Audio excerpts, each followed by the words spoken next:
Alors, si vous avez vos Bibles, tournez avec moi dans 1er Thessaloniciens.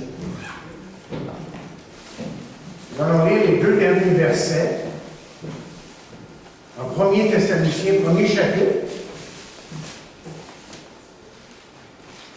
versets 9 et 10.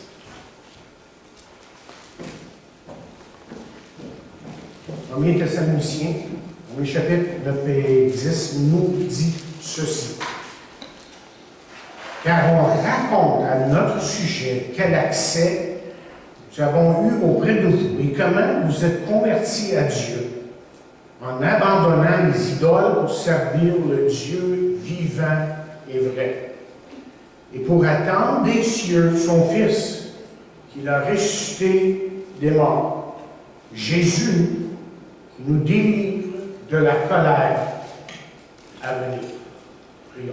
Dieu notre Père, encore une fois, nous te demandons de bénir ta parole et que nos cœurs soient touchés, stimulés, que nos intelligences puissent comprendre ta parole et qu'ensemble nous puissions en tant qu'Église vraiment reconnaître tes voix pour nous en tant qu'individus, mais aussi en tant qu'Église.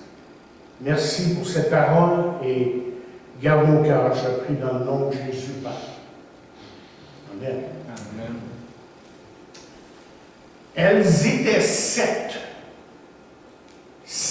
églises décrites dans le livre de l'Apocalypse qui existaient encore à la fin du 1er siècle. Sur les 7, 5 de ces églises avaient de grandes difficultés. La première, Éphèse, manquait d'amour. La seconde, Pergame, avait laissé des doctrines pernicieuses contaminer l'enseignement que les gens recevaient. La troisième, Thyatire, avait manqué de rigueur spirituelle et avait permis certaines pratiques, même immorales, dans l'Église. La quatrième, Sardes, était en train de mourir à cause d'une sorte de fausse spiritualité caractérisée par une foi qui était morte. Et enfin, il y avait Laodicée, qui, elle, était sur le respirateur artificiel. Une église qui puait au nez de Dieu, comme la viande variée. C'est à peu près ça. Mais heureusement, il y avait deux bonnes églises. Deux églises qu'on pourrait dire même triomphantes. Smyrne et Philadelphie. Smyrne était une église persécutée, mais victorieuse. Et Philadelphie, l'église qui était aimée de Dieu, nous dit le texte dans Apocalypse 3. L'église qui était aimée de Dieu, qui était pleine d'amour, et qui avait su résister aux jours mauvais, et qui avait su aussi continuer selon les voies de la parole de Dieu. Et à chacune de ces églises, j'ai remarqué quelque chose cette semaine. J'ai remarqué qu'il y a une chose que Jésus dit aux 7 églises. Il dit ceci: à celui qui vaincra. À celui qui vaincra. Et là, je me suis dit cette semaine que ça, c'est un appel, de Dieu pour que le peuple de Dieu se positionne pour Dieu. C'est un appel à la prière. C'est un appel à la vraie repentance. Et c'est un appel à un examen en profondeur pour chaque enfant de Dieu.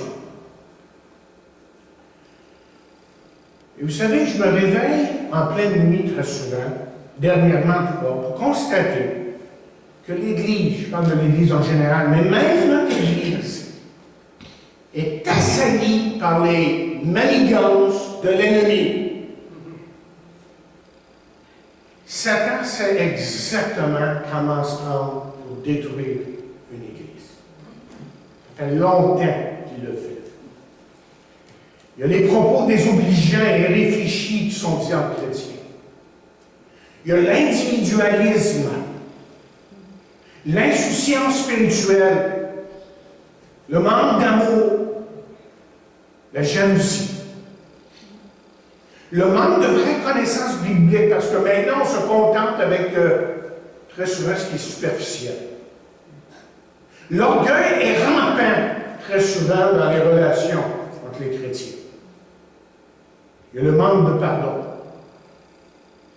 Il y a ce fait de toujours vouloir avoir raison, d'avoir une foi, le fait d'avoir une foi purement émotionnelle, le manque d'humilité, le manque de prière, l'affection de la chair. Tout le monde le fait, donc on le fait. Fais-le donc. Il y a le manque de respect envers les serviteurs de Dieu, le manque de discernement. Et enfin, je pourrais continuer longtemps. Il y a les faux prophètes à la TV qui, maintenant, sont de plus en plus nombreux sur Internet. Et très souvent, les chrétiens n'ont aucun discernement. D'abord, qui dit Jésus, puis gloire, alléluia. C'est parce qu'il est correct.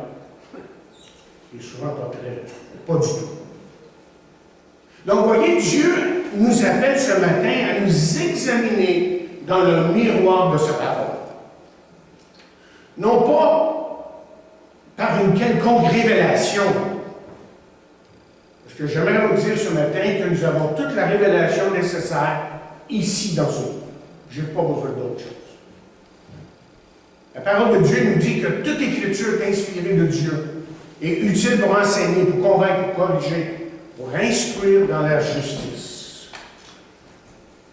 Et moi, je l'appelle à cette Église et à ceux qui écoutent même par vidéo, qu'il est temps, il est maintenant temps de se réveiller et de sortir de son engourdissement spirituel.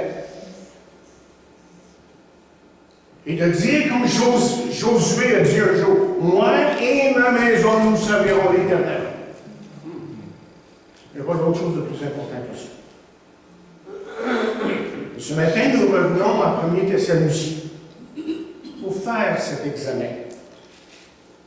Parce que, comme vous savez, pour ceux qui ont suivi cette série de messages, dans le premier chapitre, que le premier chapitre nous parle de ce que nous devrions être en tant qu'enfants de Dieu. Et les caractéristiques d'un chrétien sont indéniables dans ce chapitre. Et c'est pour ça que Pierre a dit un jour ceci. Il dit, c'est pourquoi, frères, puisque Dieu vous a appelé et choisi, redoublez d'efforts pour éprouver en toute leur force les effets de cet appel et de ce choix. Car si vous agissez ainsi, vous ne tomberez jamais. Nous arrivons maintenant à la 9e marque d'un élu. Et nous allons l'appeler une nouvelle allégeance. Regardez à nouveau avec moi le verset 9. Nous lisons là, quand on raconte à notre sujet l'accès que nous avons eu auprès de vous et comment vous vous êtes convertis à Dieu en abandonnant les idoles pour servir le Dieu vivant et vrai. Alors on parle d'allégeance ici. Mais surtout, ce dont je veux vous parler, c'est d'allégeance, ou une allégeance qui se soumet. Et c'est comme si Paul dirait, je sais que vous êtes des élus, que vous aimez Dieu, car je vois des gens qui ont tourné le dos aux idoles pour servir un Dieu vivant et vrai. Autrement dit, une des preuves de la nouvelle vie est que vous vous soumettez à un nouveau maître qui est le Seigneur Jésus-Christ. Et remarquez qu'il dit comment vous êtes convertis à Dieu. Et plus précisément, si on regarde dans Actes 14, verset 15, on découvre le sens du mot converti, parce que c'est de ça dont il est question, là, et même dans le grec, c'est pour moi les mêmes mots. Et voici ce qu'on dit. Nous sommes venus vous annoncer une bonne nouvelle et vous appeler à abandonner les faux dieux impuissants et toutes ces illusions pour vous tourner, pour vous convertir, pour vous tourner vers le Dieu vivant, celui qui a créé le ciel, la terre, la mer, tout ce qui s'y trouve. Se convertir, autrement dit, il faut bien le comprendre, c'est de changer d'idée et d'aller vers Dieu. C'est d'aller dans le sens contraire du monde. C'est de passer des idoles à Dieu. C'est une nouvelle allégeance et toute une nouvelle allégeance. Et une fois que ça s'est fait dans notre vie, voici ce que 2 Corinthiens, 3e chapitre, nous dit concernant celui qui se convertit à Dieu. Il dit, mais lorsque les cœurs se convertissent au Seigneur, le voile est ôté. La conversion, c'est ça. Une personne qui se convertit se tourne vers Dieu, ce qui implique évidemment la repentance, de laisser derrière soi le péché de l'idolâtrie et de suivre en fin de compte un nouveau maître. La question qui se pose est la suivante. On se tourne vers Dieu des idoles. Pourquoi exactement? Pourquoi est-ce qu'on se tourne vers Dieu des idoles? Pourquoi exactement? Est-ce pour croire en un nouveau Dieu, tout simplement? Mais la réponse est dans notre texte, lorsqu'il dit et qu'il précise, pour servir le Dieu vivant et vrai. Et pourquoi est-ce qu'il parle comme ça? Parce qu'il y a un arrière-plan ici, là, qui se joue. Il ne dit pas les choses ici juste en l'air. C'est parce que les idoles sont mortes et fausses. Alors, vous vous êtes détournés, autrement dit, de ces idoles pour servir le Dieu vivant et vrai. C'est une allégeance nouvelle, un changement d'allégeance.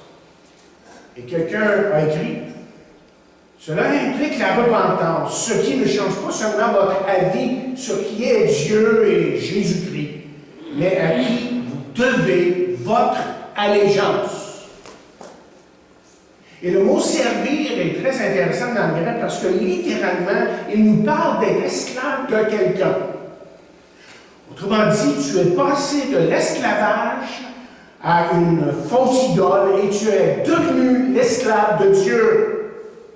Mais l'esclave d'un Dieu qui est vivant et qui est vrai. C'est important ça. Dit d'une autre façon, quelqu'un écrit, voici un changement réel et complet dans lequel vos vies sont maintenant dans une nouvelle allégeance.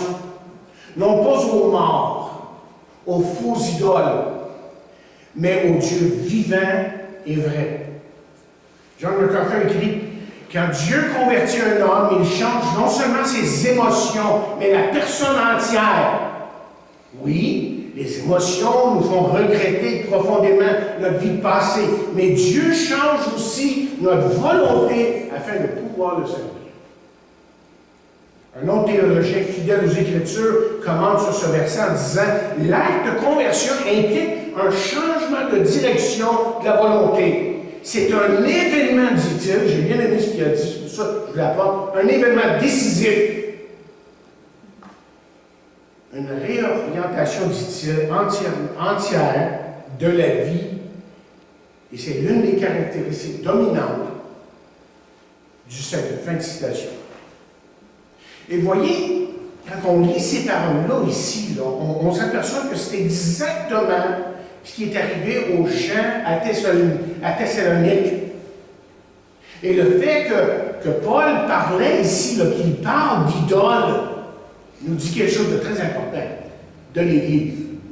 Ça nous dit, chers amis, que ce n'était pas seulement des Juifs qui s'étaient convertis dans cette Église, mais des gentils, des gens qui n'étaient pas juifs, autrement dit. Les Grecs, les Romains, peut-être, on ne sait pas. Mais des gens qui, jadis, se vouaient aux idoles, mais qui maintenant servaient le Dieu vrai et vivant. Les Juifs, eux, évidemment, étaient sous la loi, suivaient l'Ancien Testament, ce n'était pas les idoles, c'est un autre problème. Alors, ajoutez maintenant le mot soumission, OK? Parce que c'est une façon pour reconnaître celui qui est un élu de Dieu, ou si vous voulez, qui est sauvé. On veut reconnaître quelqu'un qui est enfant de Dieu. On va voir quelque chose de la soumission. Maintenant, nous arrivons à notre dernier. Et non pas le moindre, évidemment. Le verset 10, encore une fois, nous dit, « Et pour attendre des cieux son Fils, qui l'a ressuscité des morts, Jésus qui nous délivre de la colère à venir. » La 10e caractéristique d'un élu, c'est qu'il vit dans l'attente du retour de Jésus-Christ. Et ça, vous voyez, ça change toute sa façon de voir la vie. Ça le change totalement. Et quelqu'un écrit, là où il y a de l'amour pour Jésus-Christ, il y a dans le cœur de ses enfants le désir de le voir. Vous vous rappelez? Les disciples étaient sur le mont des Oliviers. Ils ont vu Jésus monter au ciel et c'est l'ange qui leur a dit, vous vous rappelez, homme galiléen, pourquoi vous arrêtez-vous à regarder au ciel? Ce Jésus qui a été enlevé au ciel, au milieu de vous, viendra de la même manière que vous l'avez vu allant au ciel. Et ce verset-là, ce qu'on tire de ce verset-là, c'est que c'est le cri et l'espoir de celui pas qui crie, mais qui connaît Jésus. Véritablement. De celui ou celle qui est un élu de Dieu. Et Paul, il est tellement conscient de ça avec ces chrétiens qui sont à Thessalonique. Tellement conscient que, en ce qui a trait au retour de Jésus-Christ, de son avènement, il a fait son thème à travers les deux épîtres. C'est le thème des épîtres aux Thessaloniciens. La question, vous voyez, concernant son retour est la suivante. Quel est le caractère de cette attente? Il y a dans Timothée, 2e Timothée, je devrais préciser, 4e chapitre, verset 8, voici ce que nous lisons. Il dit, désormais la couronne de justice m'est réservée. Le Seigneur, le juste juge, me la donnera dans ce jour-là. Et non seulement à moi, mais encore tous ceux qui auront aimé son avènement. Écoutez, le ciel et la justice éternelle appartiennent à ceux qui auront aimé son événement. Son avènement, je veux dire. Et ça définit un vrai enfant de Dieu. Parce que, vous voyez, une personne qui se dit chrétien et qui n'attend pas le retour de Jésus-Christ devrait peut-être se poser des questions sur sa conversion. Parce que c'est définitivement ici dans notre texte l'une des marques de celui qui est un élu. Encore une fois, écoutez bien titre 2, cette fois-ci, verset 11. Il dit en effet, la grâce de Dieu s'est révélée comme une source de salut pour tous les hommes. Elle nous éduque et nous emmène à nous détourner de tout mépris de Dieu et à rejeter les passions des gens dans ce monde. Ainsi, nous pourrons mener dans le temps présent une vie équilibrée, juste et pleine de respect pour Dieu. Tellement bien dit. Mais, il ajoute ceci. En attendant que se réalise notre bienheureuse espérance, la révélation de la gloire de Jésus-Christ, notre grand Dieu et Sauveur. Jésus-Christ, qui est-il? Il est notre grand Dieu, il est notre Sauveur. Prenez note de ça. Utilisez ce verset-là. C'est comme ça que c'est écrit dans le texte. Il est notre Dieu, il est notre Sauveur. Le texte le dit ici. Et lorsque on est venu, là, nous sommes on est devenus, si vous voulez, ses enfants. Je pense que l'une des premières choses qu'on nous dit, là, qu'on nous apprend, si vous voulez, c'est de garder nos yeux sur Jésus. C'est de garder nos yeux sur Jésus. C'est tellement important, c'est tellement crucial. Et c'est avec anticipation que nous l'attendons parce qu'il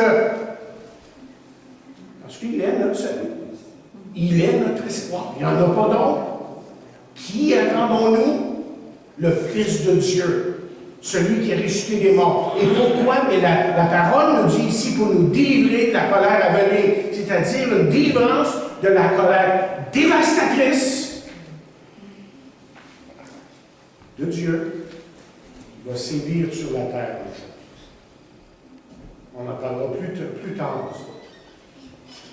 Mais déjà, ce qu'on doit comprendre ici, c'est que déjà le sort de ceux, ou pour ceux qui lui tournent le dos, est scellé.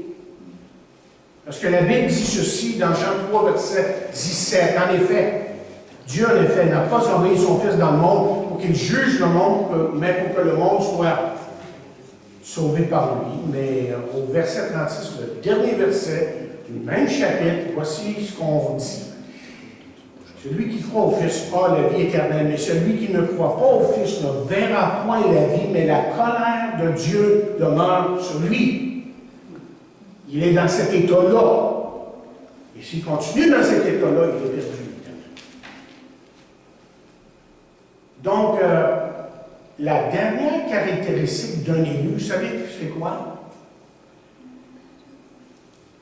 C'est qu'il est dans la salle d'attente. Il est dans la salle d'attente. Il attend son sauveur. Il attend que son sauveur, il attend le retour merveilleux, majestueux, glorieux de son sauveur. Et je me demande ce matin, est-ce que c'est votre cas, ça? Est-ce que vous l'attendez? Véritablement. Parce que la Bible nous dit qu'il revient, que tous les signes sont là maintenant. Pour un retour qui est imminent. Ça veut dire que ça va arriver bientôt. OK, permettez-moi de vous donner un résumé des caractéristiques d'un élu. Depuis quelques semaines, j'ai travaillé sur ces versets. Et on va faire la liste des caractéristiques d'un élu que Paul nous donne dans ce chapitre. Et rappelez-vous, pour commencer, si vous avez le texte devant vous, que le verset clé, c'est le verset 4, là, qui dit « Nous savons, frères bien-aimés de Dieu, que vous avez été élus. » Wow! Comment tu sais? La question, ça a été ça tout au long, hein? Paul, attends une minute, là. T'es sûr qu'ils sont des élus? Écoutez ce que je vais vous dire, c'est tellement important.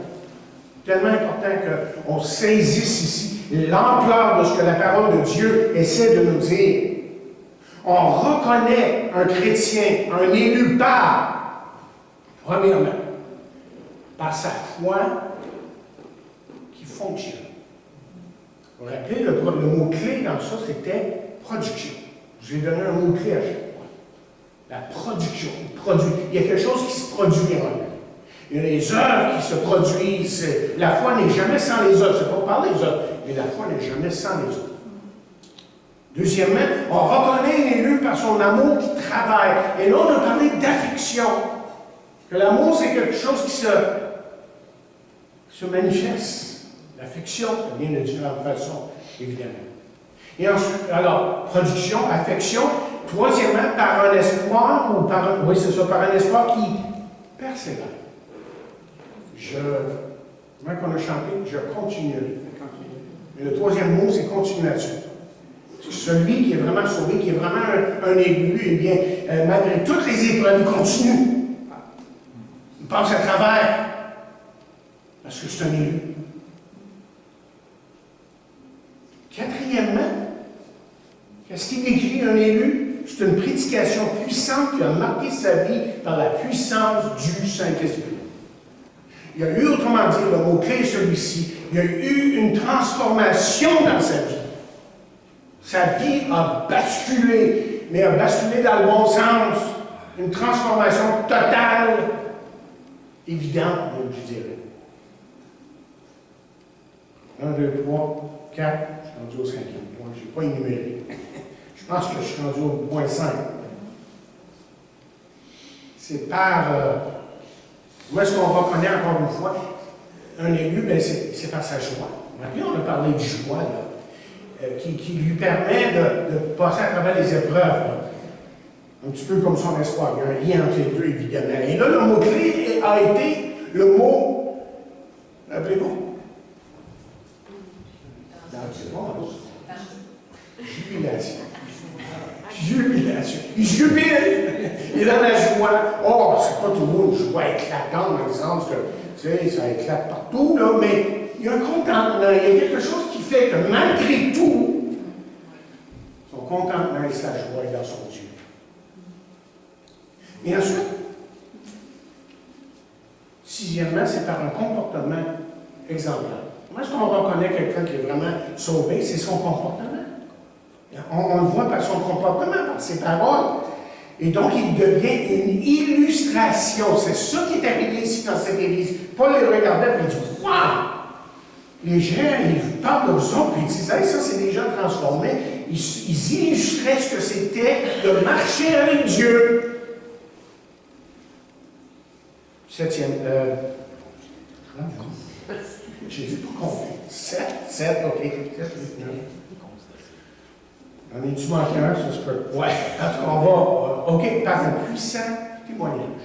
On a vu là qu'on reconnaît un élu par son puissant témoignage. C'est-à-dire qu'il n'a pas peur de parler de Jésus. Ou il veut parler de Jésus. C'est pas qu'on est en train de crier au tue-tête à tout le monde, là, mais quand l'opportunité se présente, il y a ce désir de parler de Jésus. Et le mot-clé, c'est le mot proclamation. Il y a une proclamation. 9e point, je pense. Ça devrait être 9e. À moins que j'en ai oublié, là, ça se peut. Une allégeance à un Dieu vivant et vrai. On a parlé de Dieu. La soumission. C'est une question de soumission. Et on sent là, que cette personne-là cherche à vraiment marcher avec Dieu. Et enfin, on a parlé du retour imminent de Jésus-Christ. Et lui, il est plein d'anticipation. C'est le mot-clé. Il est plein d'anticipation. Il a hâte que Jésus revienne pour être dans sa présence. OK, ce que je vais vous dire est très important maintenant. OK, je dois dire ceci, si ces caractéristiques ne marquent pas votre vie, alors moi, je ne peux vraiment pas dire si vous êtes un enfant de Dieu. Et vous savez quoi? Ni vous. Ni vous. Vous dites, est-ce possible que certains chrétiens s'éloignent tellement du Seigneur que ces choses ne soient plus réelles dans leur vie? Oui, ça peut arriver. Mais je ne veux pas que ça soit un cri de consolation. Vous comprenez ce que j'essaie de dire ici? Je ne veux pas que ce soit un cri de consolation, parce qu'on ne sait pas s'ils sont vraiment les enfants de Dieu. Et le risque qu'ils ne le sont pas est grand, évidemment. Et je vais vous dire pourquoi. Je vais vous dire pourquoi. Parce qu'un enfant de Dieu n'est pas caractérisé par le péché. Il n'est pas caractérisé par le péché. Oh, il peut tomber dans le péché, un certain temps, mais ça ne caractérise pas sa vie. Et si vous voulez un verset qui confirme ça, bien, on peut juste en prendre un. 1 Jean 3, verset 9, nous dit ceci. Écoutez bien, c'est tellement bien traduit dans la parole vivante. Il dit, celui qui, par la nouvelle naissance, est devenu un enfant de Dieu, ne s'adonne pas au péché, ne pratique pas le péché du second. Car le principe de vie qui vient de Dieu a été implanté en lui et demeure en lui. Mais la fin est encore meilleure. Il dit ceci. Écoutez bien. Il est incapable de s'adonner au péché parce qu'il est né de Dieu. Je peux vous redire ça, là, vous le donner à nouveau. Il est incapable de s'adonner au péché parce qu'il est né de Dieu. La nouvelle nature l'empêche d'aller dans le péché. Bon, il peut tomber parce que la chair est toujours vite. Mais permettez-moi de terminer avec une note encourageante. Parce que peut-être que vous dites, il y a pas mal de négatifs ce matin. Okay? Mais des fois, il faut dire la vérité. On n'est pas là pour chromer, je sais pas si le mot est bon, chromer les choses. Chocolater, j'ai dit la semaine passée, quelque chose comme ça. Tu sais, dire les belles choses, oui, il y a des belles choses à dire, il y a des vraies choses qu'il faut dire aussi. Il faut dire à un moment donné les vraies choses. Je veux juste vous dire que si ce que je viens de vous dire va vous préoccuper, ça vous dérange, c'est probablement une bonne indication que vous êtes un élu. Que vous êtes son enfant. OK?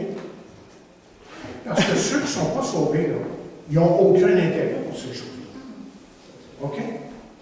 Si ce n'est pour un certain temps, peut-être, comme la parabole de Salomon nous dit, ils ont une certaine joie, mais là, on les voit plus. Et ce que je vous ai partagé depuis quelques semaines, ça va passer 100 000, ou 100 pieds, on va dire. 100 pieds au-dessus de la tête. OK? Parce que c'est spirituellement qu'on comprend ces choses-là. Ce n'est pas notre intellect, notre savoir qui fait que là, on peut saisir les choses de la parole de Dieu. Mais c'est vraiment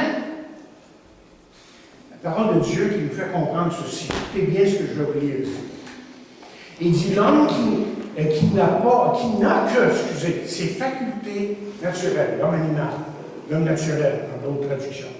L'homme qui n'a que ses facultés naturelles n'est pas en mesure de percevoir ce qui vient de l'Esprit de Dieu. Restez avec moi, c'est très important ce que je vous dis. Il n'accepte pas que par ses dons, il n'accepte pas ses dons et n'admet pas les vérités spirituelles. Elles sont à ses yeux pure folie et il est incapable de les comprendre. Pourquoi? La question, c'est pourquoi est-ce qu'il ne peut pas comprendre? Parce que seul l'Esprit de Dieu permet de les discerner. Et c'est à la lumière de cet esprit qu'elle demande à être jugée. Celui qui possède cet esprit, on parle du Saint-Esprit, là, évidemment, par contre, est capable de tout comprendre et d'approfondir. Il peut apprécier les faits, les idées à leur juste valeur et peut se former un jugement équitable sur tout. Wow! Très bien. Très bien.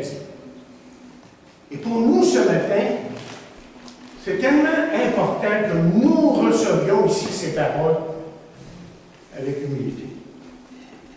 Que si on se croit être un élu, tant mieux, mais c'est par pure grâce. Pas parce que je l'ai mérité, ça. C'est par pure grâce que Dieu m'a donné à être son enfant.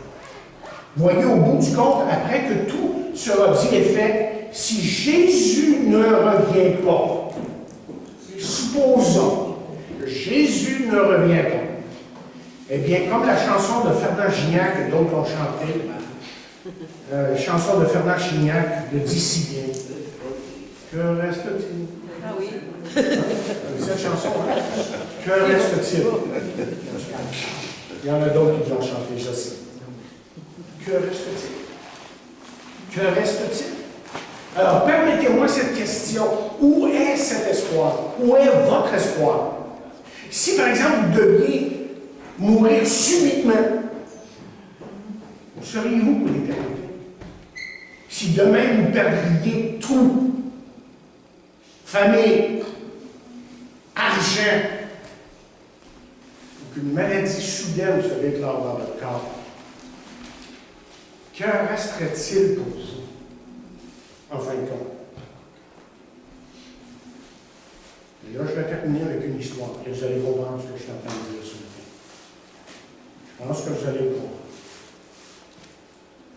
Lorsque le grand incendie de Chicago a ravagé, après que je vais raconter ça, lorsque le grand incendie de Chicago a ravagé la ville en 1871,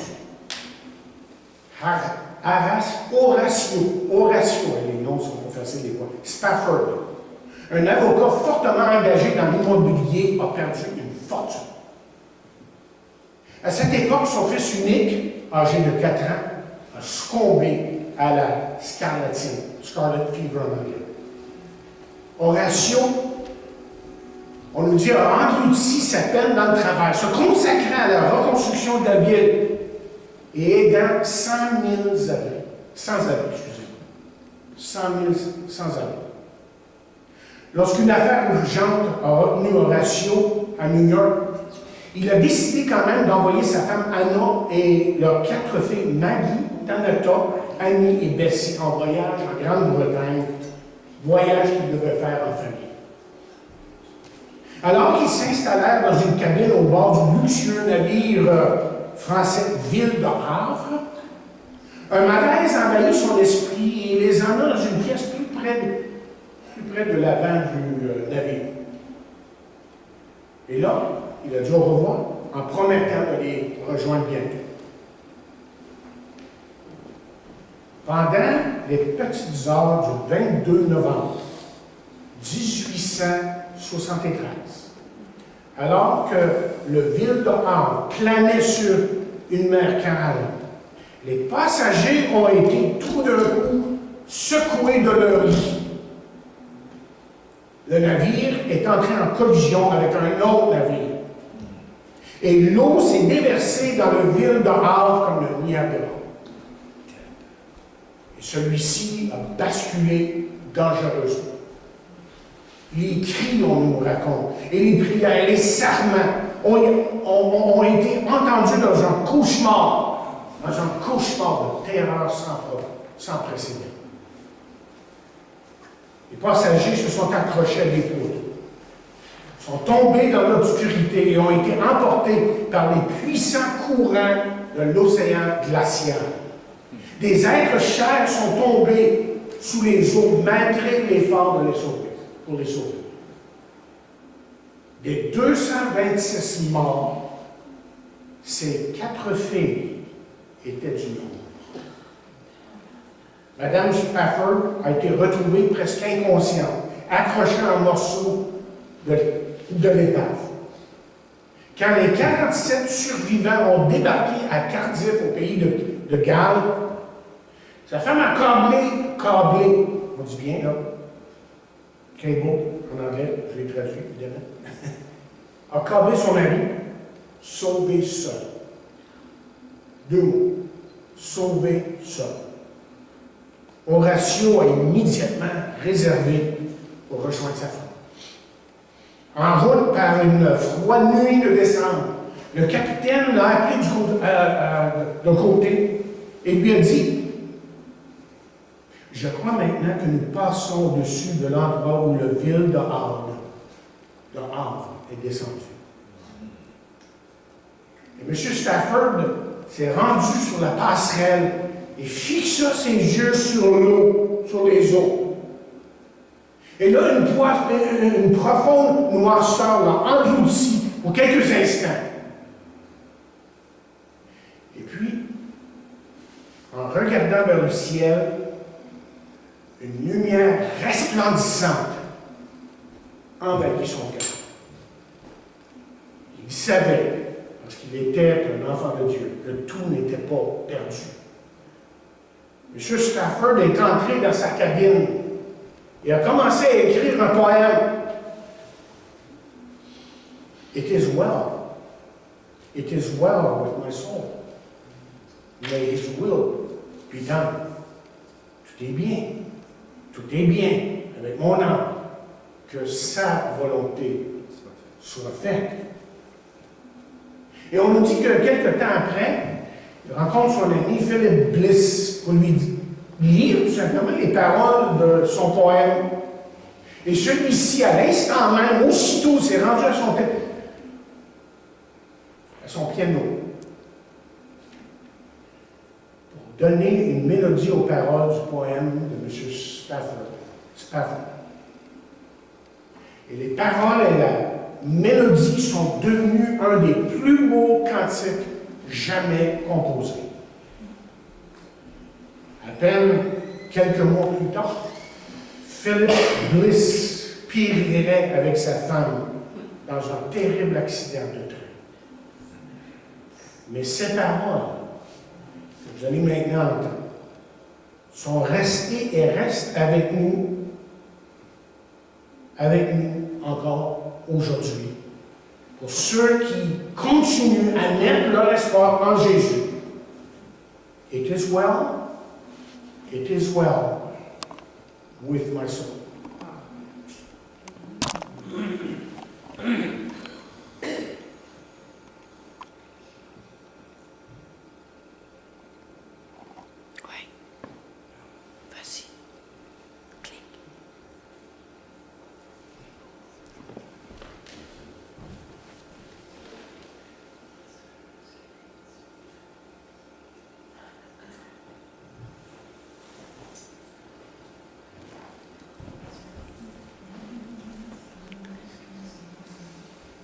pas de son. Il n'y a pas de son.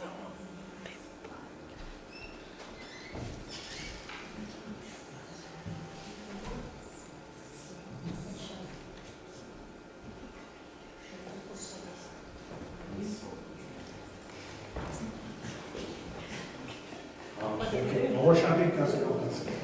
C'est dommage, parce que c'est tellement un beau cantique. On l'a en français. On l'a en français, mais c'est pas tout à fait la On même oublie de la même régler le parole. son. Tout à fait, on va faire la